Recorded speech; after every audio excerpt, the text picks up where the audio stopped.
to, today, before time, I enjoyed a local community in English club. Oh, fun. Yeah, so we enjoyed talking. Uh, so what's the difference? So anxious and scared. Hmm. Yeah. So one one participant Hmm. shared so uh short story. Hmm. Uh, he said so he afraid so holding a baby. Hmm. So in this situation, what do you use? So anxious or scared? Yeah. So Hmm. conclusion is so we talked so shared, Hmm. scared, scared. Hmm. He scared the holding a baby. Honestly, I get it. Especially a very young baby, like a 1-year-old, easier, but Yeah. like a newborn, it You feels like they're so you sensitive and they're so uh, small. You get so nervous. yeah, yeah, exactly. Yeah. He answered so same things. Mhm. Yeah. And so highlights from 2024. So what's the best place or what's the best spot or what's the most memorable event? Mm. For me, Ah, in this English class, talking about how about you, mm, Sibel? So what's what's a memorable event or spot? 2024 was interesting, I would say. Um, but I think the biggest thing was moving to Berlin. Yeah, I think so. Yeah, that was a Nice. dream of mine last year. Like that was Mm, something I worked really hard for, mm. and I did it this year. So I think that was my highlight. Wow, What was nice. your highlight for 2024? Wow, good. So I shared uh, in this class. So I visited New York City Hmm. in this May. Yeah, I watched the baseball game uh, in Yankee Stadium. Uh, so it's also a dream come true for me when I was a child. hmm. I'm a baseball player, so uh, it when I have a dream, I want to be a baseball player Hmm. in Major League Baseball. So recently, so I worked Hmm. hardly. I forget these things. Hmm. I visited through New York City. So I recalled this memory and it inspired. So I I seek for this dream and so don't forget these things. Yeah. Yeah. Yeah, it's super So important to remind mm, ourselves of the highlights, the yeah. good things. I like Thank that. you so. Yeah. So this event so gave me motivate to Hmm. enhance the English, speaking English Yeah. and learning language and Hmm. so on. Yeah. Thank you. Nice. Amazing. Yeah. I Yes. mean, New York City is an amazing city. I live there, so I'm biased, but it's super cool. I get it. That's super nice. Thank you so much. Hmm. No, of course. Uh,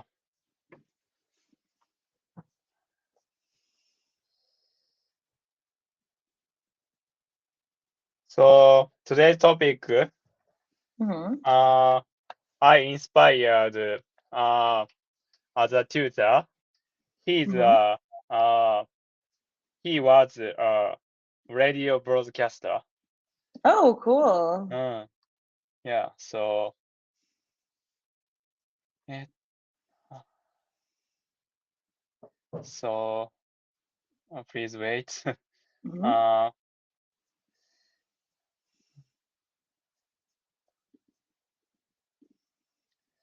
eh, so okay.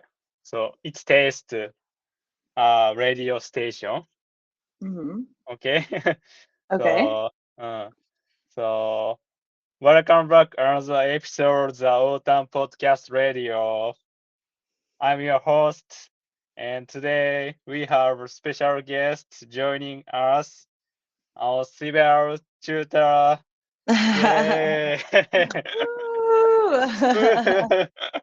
With an impressive background in travel, Mhm. uh, out of country and English teaching and sales via. Yeah. Mhm. So Sibel brings wealth of experience to the table. I've prepared uh, 10 thoughtful questions inspired by Sibel profile. Oh, Designed to okay. dive deep into their journey and teaching philosophy. Perfect. Let's get started. Uncover the story behind the voice. I Okay. really like that name. Very cool. Love Well, it. thank you for being here today. Let's kick off with the first question. Are you ready? Ready. Ready to Uh, go. okay, number one. How how has growing in Miami influenced your multicultural approach to teaching? I think because I grew up around a lot of different cultures, I'm really good at adapting to different situations. Yeah. And I think when you're teaching students from all over the world, from different cultures, Mm, people learn differently, people have different mentalities. So I think it's really easy for me to teach in a way that works best for each student because of yeah. my multicultural background, growing up with different types of people and different countries.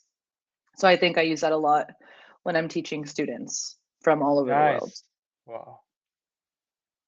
You wow. You have a different experience, a lot of experience, so and different countries. Wow. It's great. You you helped this experiment. Hmm. Mm, For sure. nice. Okay. Number two. Hmm.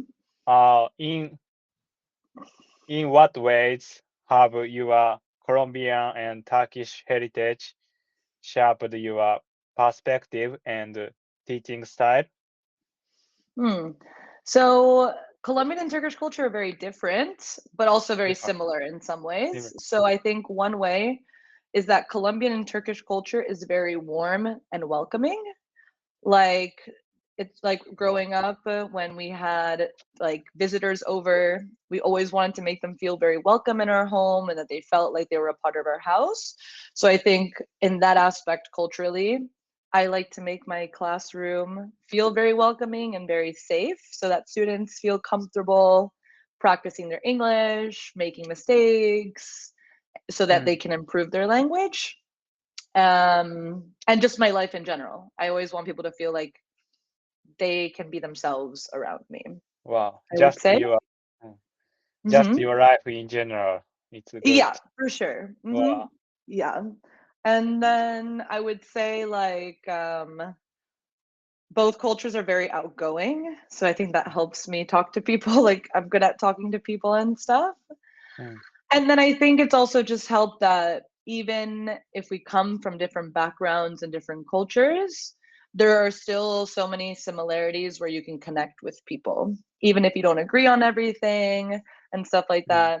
So both of those cultures have allowed me to do that, both in the like as a teacher and then in my personal life. Wow, nice. So you have so two backbone, Colombian and Turkish. So uh, you you can so uh, you can you can feel so uh, out of people to different backgrounds. So it's you it's helped you uh, speaking communicate Mhm. communicating so fast things face to Yeah, face. Ah, exactly. nice, amazing. Thank you. Wow, actually, Okay. it's number three. Hmm. Uh, what inspired you to move to Berlin, and how was living there inspired your teaching approach? Hmm. Okay, Berlin was a really weird move for me because I don't have a logical reason for moving to Berlin. When I left the United States, Hmm, I didn't know what I wanted with my life, so I hmm, just wanted to explore new countries, new cultures. hmm, So on one of my trips where I was traveling by myself, I went to Berlin because a best friend, a really good friend of mine hmm, recommended me to go there. hmm, And I don't know what happened, but when I got to Berlin, without even really seeing the city, I hmm, just had this feeling in my gut, like in my soul, that said I had to move there. I don't know why, but I needed to move to Berlin. And that, hmm. like a calling, I don't know. I just felt it in my soul and I just followed it. Yeah, there was no real reason. I'm pretty spiritual and I really trust my gut feeling. And when I feel something like Oh, this, I really? usually, Wow. yeah. And so I tend to follow it. Like, but when I moved to New York, that was kind of the reason why. Berlin was another one. That's why Hmm, I also quit my job last year. I just knew I didn't know hmm, why, but I knew I had to go there. And so far, I think I know some of the reasons why I had this calling to move to Berlin. And I still think there are some answers to be found here still. wow. You followed it. You were spiritual. Yeah. And Wow. then I think living here has impacted my approach because Berlin is an extremely diverse Extremely city. diversity. So, like, I have friends from all over the world, right? So, the more cultures I learn about, it's just better. You just become a better teacher because you learn different ways to teach and different ways to approach people and stuff. So, I think Berlin has really taught me that. Hmm. Amazing. Hmm. Wow. Nice. Nice. Nice. Great. Thank you. Uh, No problem. number four. Was there a specific moment during your school years that sparked your interest in education? Mm, I think always. I used to tutor in high school and like Uh, middle school, like younger students in math. uh, I was a math wow. tutor mostly because I loved math. And I think there's two reasons that sparked my interest. One was because I had such amazing teachers and they made me love school and learning. So I know how important it is to have a really good teacher. And the other one was when I was tutoring other students, like, just other students from my school. I just loved when I saw how they got better. And it was something that felt really fulfilling to me. How you can Mm, help change someone's life in a small way. And it felt really nice. wow. When uh how long did you uh teach English, teach math? Like 4 years. Wow. Hmm. Yeah. Wow. I was really good at math. Great. Is this popular? Uh, so teaching math or so working so Yeah, like any subject. So it's any really subject. popular to tutor when you're Mm, like in high school to younger students. So mm. if you're like one of the best in the school, then you can tutor young people, like younger peers. So I was one of the best in math in my school. So I got to Wow, tutor. nice. Mhm. Wow. Yeah. So I would So say that was like my interest or spark in spark. Wow. education. Mm.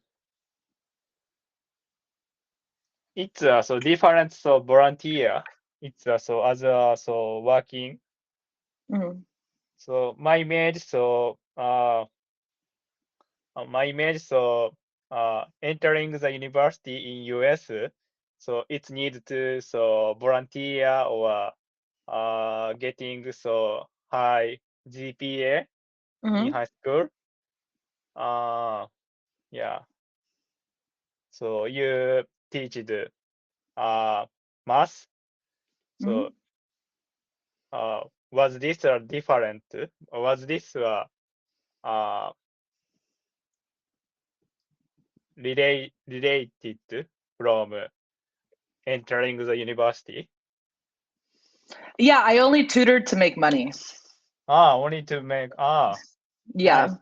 My parents like were not rich or anything, and so if I wanted to do something, I had to make my own money. So I Mm. found ways to make money any way I could. I was a hustler. I used to teach tennis. Like I didn't only tutor. I taught Wow. tennis as well to young kids. I used to, this was not allowed, but I used to do people's homework for money. That was Mm. super not allowed, but I did. I needed to Wow. make money and stuff. Um, Wow. yeah, I used to do any sort of thing. I used to babysit. I used to take care of kids as Mm. well for Mm. money. Yeah. Sometimes I would work at my dad's restaurant for extra money. Wow. So I did a lot of different things in high school to Nice. have Wow. cash. Yeah. You have a hungry spirit. Yes, yes. Yeah. I will Strong do mind. anything. Yeah, when I Wow. want something, I will do Mm. anything to get it, I would say. Mm. Nice. Thank you. Thank you. Wow. Mhm. Okay. Next, number 5. What did you learn from your tutoring experience in high school that still applies to your teaching today? I would say just always making your lessons based off of what the student wants, Mm. needs, and how Mm. they learn, right? Mm. Like every person is so different and they learn differently, I would say. So it's always good to see what works best for each student instead of just having one way of teaching. I Mm. think that's not very, that doesn't make a good teacher, Good in my teacher. opinion. A Mm. good teacher knows how to bring out the students' best skills and Mm. use that to improve like their whatever they want to learn. Wow. Nice, nice. So, in this situation, so you uh, do you care of me? What's in specially? Yeah, like I would say, like, I mean, you're one of my students that comes Uh, prepared with stuff, uh, right? uh, Like I have some uh, students that don't do that. So like uh, you're a student of mine who you know uh, exactly what you want to work uh, on, you prepare before. uh, So I'm here, I feel like more as like a guide off of what uh, you bring, right? So we uh, work on whatever you want to work on, and then I help guide you, maybe explain some stuff, but you come with your with what you want to focus on. Versus like I have other students who don't really come prepared, and maybe I guide them more within the lesson in terms of what we should do together. mm, yeah, nice. Wow. Thank you so much. Mhm. Yeah. Uh, so it's finished 5 question. How was this question? They were so good. They were Ah, so okay. thoughtful. I really I liked believed. them. Okay. Yeah, yeah. Oh my God, no, amazing. I love these So, questions. so, okay. It's second half. It's start to go. Number six. How do skills you developed in retailing buying? For Mm, example, negotiation, teamwork, translate into your teaching methods. that's a good question. I would say the biggest one is more like compromise, like with Compromise. negotiation and teamwork, Mm, because sometimes you have students that are a bit more stubborn. mm, So, there are sometimes the student knows what's mm, best for them in terms of mm, how they learn, mm, but sometimes the teacher knows a bit better, right? mm, Because they're the teacher, I like, for example, I speak the language. I'm learning a new language. I speak multiple languages, right? So I mm, have an idea, right, mm, of how to do different things. So sometimes, for like negotiation, finding a mm. middle ground with the student, right? Finding a And middle like ground students.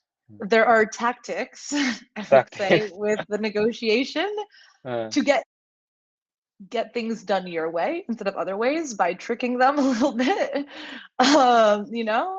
It's like when you want to pay a certain amount of money, we kind of have to like trick the vendor ah, into mm, giving us. So mm, sometimes I have to like trick the student mm. into doing something maybe they don't want to do. And then teamwork for sure. Like I always think like it is a relationship, like student and teacher, and you're a team, so you have to work together to get the best results for your student. Wow. Mm, wow. It's very deeply answer. Wow, it's a very interesting. So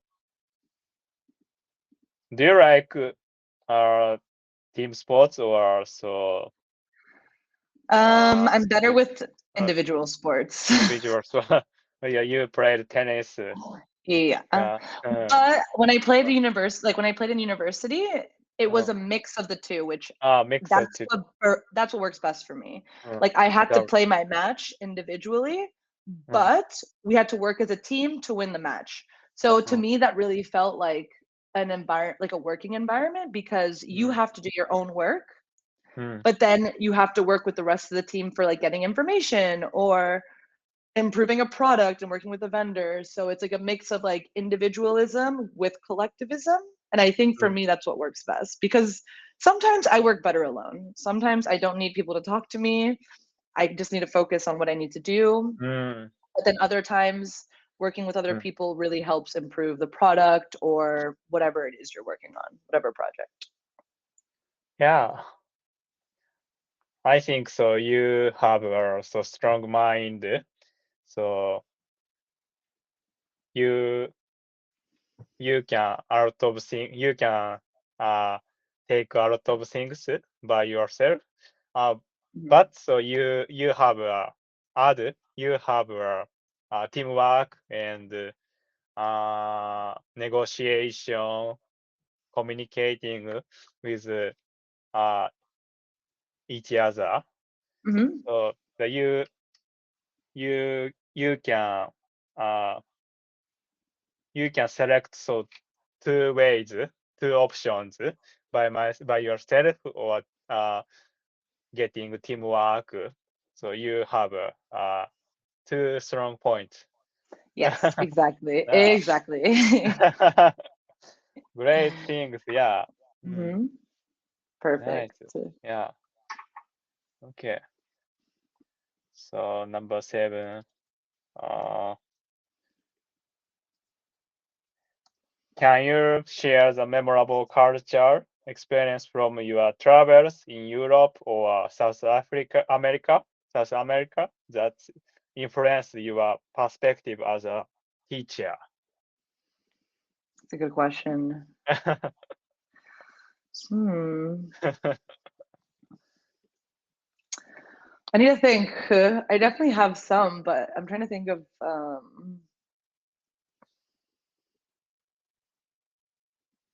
I think mostly in Colombia, I would say. Oh, I don't know if Colombia. it's like a Wow. specific Uh, experience, but uh, I just remember every time I went to Colombia, right? Like, South America is known to be dangerous, mm, right? And it can be for mm, sure. yeah. But something that I really noticed when I would be in Colombia all the time, especially I would go to these like the outskirts and like to places that it was like really poor people and Mm, they didn't have a lot of money, but mm. they were so happy. Like they're always Oh, smiling and super positive. oh, And it just made me think about times when I wasn't so happy or I was just complaining about mm, everything. mm, And it just, I think, showed how it's all about perspective, mm, right? So I think if I can, like, just bring my best attitude as a teacher, mm, I think then my students can also come with a good attitude, mm, right? So like they'll feed off of my energy as well. So mm. I think I use a lot of that. Less complaining, more being positive in Wow. my life. Less completing, more being positive in your Yeah. life. Wow. Mhm. So, so it's common sense to so danger in South America. I think It can be, yeah. mm, yeah. Wow. So, Colombia is your so background. Mhm. Mm.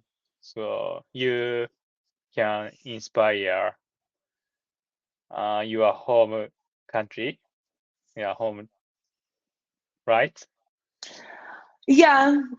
I mean, like it's really interesting for me because I have three backgrounds, Mm, three so background. it can be really confusing Mm, for people and for myself. Growing up, it mm, was really hard because I was born in the United States, I was raised in the United States, but my parents are not. They're not from the mm, U.S. My mom's mm, Colombian, my dad's Turkish, and mm, so growing up, I never felt mm. like You never felt. 100% like Mm. anything. So I was Wow. like one foot in and one foot out Mm, in the US, one mm, foot in, one foot out in mm, Colombia, and then one mm, foot in and one foot out in Turkey. I was mm. never completely accepted by any group, right? Yeah. And so one of my favorite things about myself is how multicultural I Mm, am, but also it mm, was super lonely at the same time. So, mm, and I think this personal experience has influenced me being a teacher more because it makes I like I told you before, I try to be very welcoming and make people feel like they belong and mm, comfortable in my mm, classroom. And I think mm, a big part of that was because I felt left out mm, growing up because of my different backgrounds. So I don't want mm, anyone else to ever feel that way. mm. Wow. Nice. You this experiment so gave you more strong and uh, great great great person. Mm, Yeah. Yeah. mm, nice. Wow.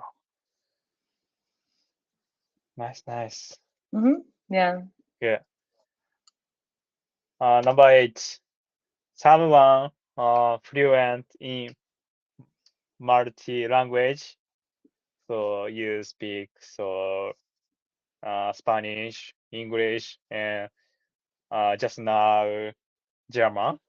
Yeah. Uh, what are your best tips for learning a new language, and how do you share these with the students?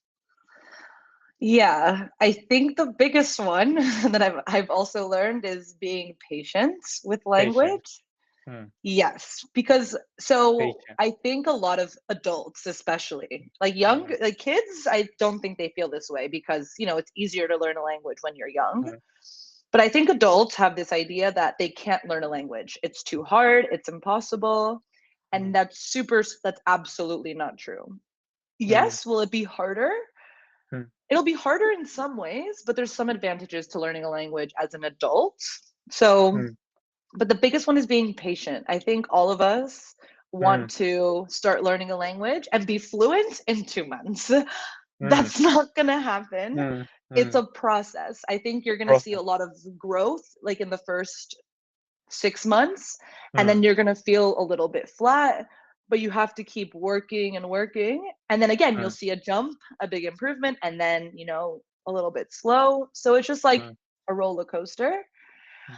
And another thing I always tell my students is immerse yourself like Immerse yourself. in the culture as well. Like for my German, for example, trying to watch German TV shows, listen to Mm. German music.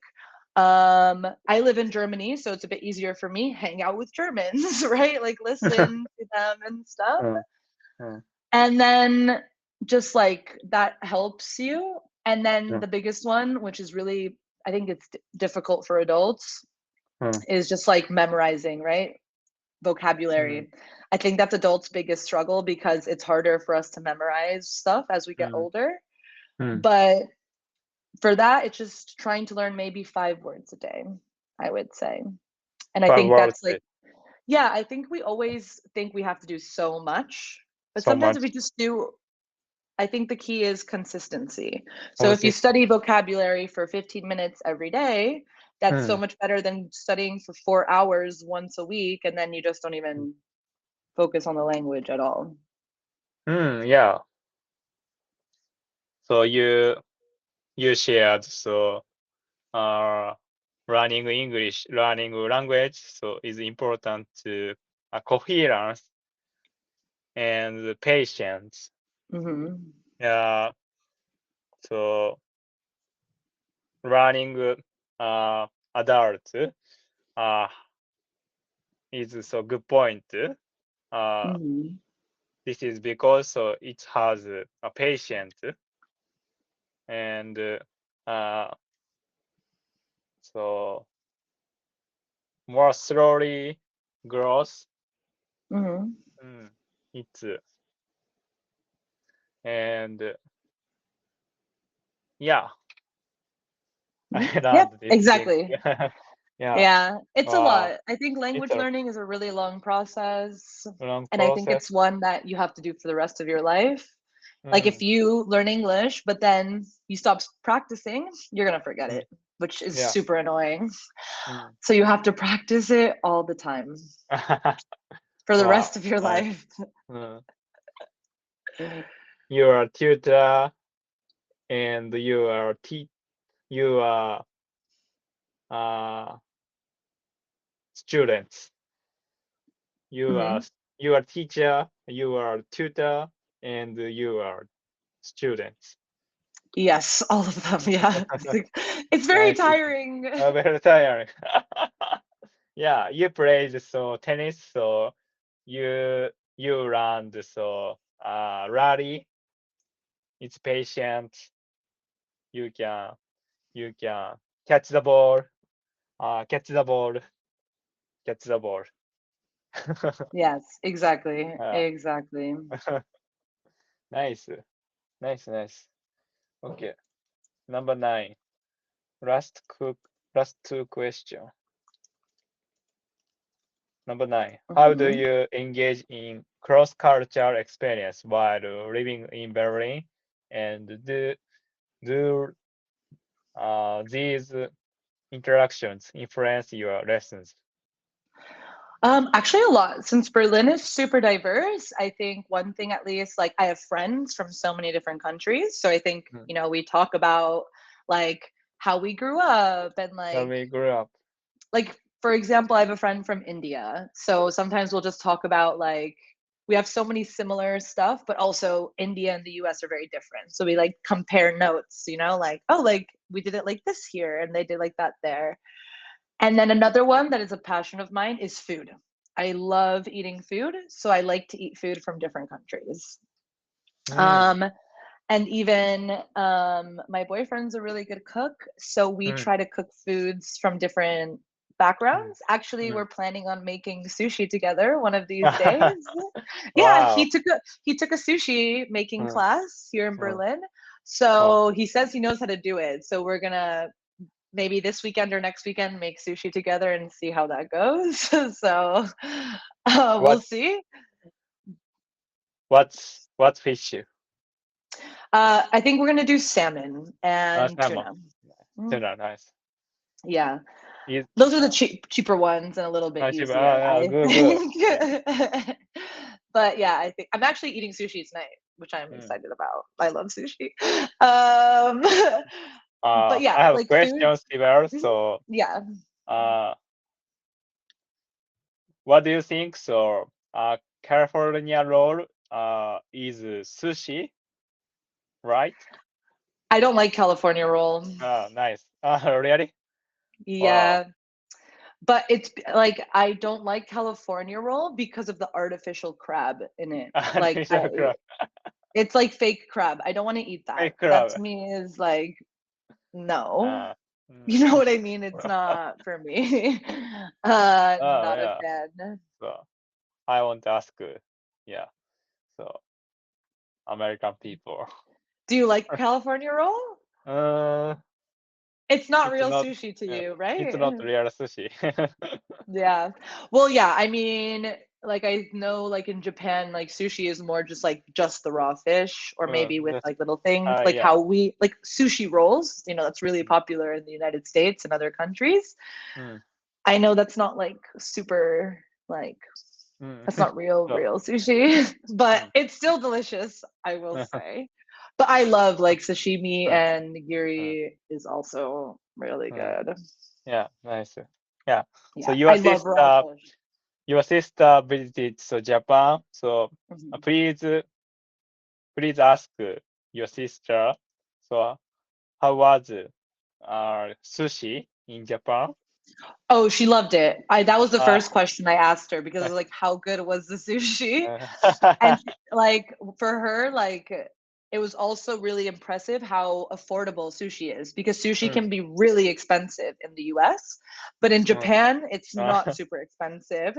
And yeah, like she thought it was so interesting. It's just like a little like you sit at the counter and you have your little uh, pieces and you order as you please. go, which is Uh, super nice. So she said she really loved it. And she said the ramen ramen. was like crazy. Correct. Yeah, but my sister and I we love Japanese food, so we're big fans. And she's Wow. going again in March to Tokyo. So Uh, oh, next March. yeah, she's running the Tokyo Marathon. Wow. Yeah, and then 2025. I think Wow. she's gonna go to I think she's going to Kyoto as well. To Kyoto. Nice. Your sister has lucky. Good luck. Yeah. Yeah, she couldn't believe that she won the lottery for the Tokyo Marathon. Yeah. Crazy. Yeah. Yeah, it's also high high intensity lottery. Yeah, like not many people get it. It's really Yeah, hard to get yeah. the Tokyo Uh, Marathon, I mean. uh, yeah. Uh, uh, for me, I I have no chance running the Tokyo Marathon, so Yeah. I reservated Hmm. so profile. Yeah. A conclusion I have I don't I didn't I don't take opportunity in this time. Mm, Yeah. thank you. Yeah. So congratulations, your sister. Yeah. Yeah. She can't believe it. She's so excited. Wow. Last question, number 10. How do you combine your analytical thinking from finance and your sociological insights to help students grow? Hmm. Yeah, I actually use both of them. And I think using analysis with culture is really good. So, in the terms of my analytical side, I can see where students are either improving or not improving, like based off of data, right? So if a student of mine, if I'm seeing them 2 to 3 times a week and I see improvement, it's very clear that they should keep working 2 to 3 times a week. If I see a student who is doing class with me once a week, and there's no improvement, then I recommend them, we need to work more together. Or if there's a student who's like very advanced and like they're kind of stuck, then I tell them maybe we take some time off and then we come back. So that's just like all a numbers game, right? Like using probability, or um, even using it to explain grammar, because grammar Mm. is a formula. Formula. It just is, yeah. And we have some exceptions where you have to memorize, but at the end of the day, it's kind of like y equals mx plus b. It's a very simple formula that you have to follow when you speak a language.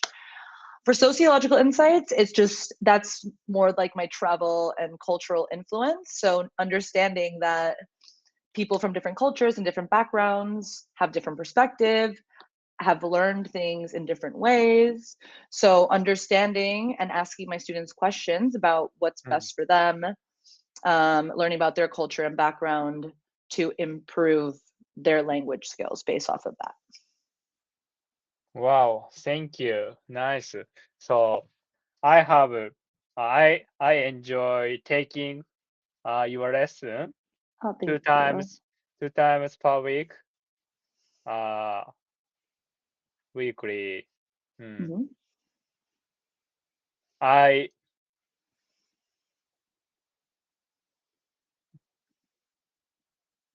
I felt so uh improve to Mhm.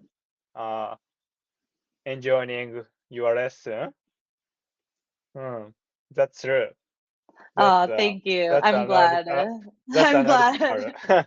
That's Thank analytical. you.